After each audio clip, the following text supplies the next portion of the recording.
ఎన్నికల్లో తాము ఓడిపోయినా పర్వాలేదన్నారు మంత్రి ధర్మాన ప్రసాదరావు. శ్రీకాకుళంలో జరిగిన కళింగ వైశ్యుల ఆత్మీయ సమ్మేళనంలో ఆయన మాట్లాడారు. నగర కళింగ వైశ్య సంఘ నాయకులు వైసీపీని గెలిపించాలని పిలుపునిచ్చారు. మీ నుంచి తనకు మద్దతు లభించవద్దని గతంలో అనుకున్నానని, ఇన్నాళ్లు ఎన్నికల్లో గెలుస్తానో లేదో అనే ఆవేదనతో ఉండేవాడినని గుర్తు చేశారు. ఎన్నికల దగ్గర పడుతుండటంతో గెలుస్తాననే నమ్మకం పెరుగుతోందని అన్నారు. మీ ఆదరణ చాలని, ఇక నేను ఓడిపోయినా పర్వాలేదు అని అన్నారు మంత్రి ధర్మాన ప్రసాదరావు. జిల్లా కమిటీ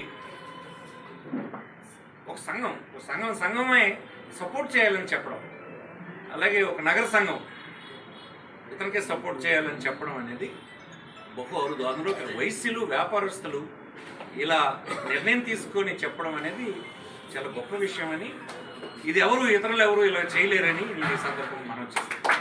మీరే ఇంత ఓపెన్గా వచ్చి చెప్పారు.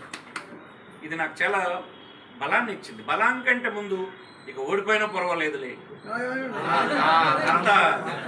అంత ఇది వచ్చింది. నమ్మారు కదా, నమ్మారు, నా క్వాలిటీస్ నచ్చారు.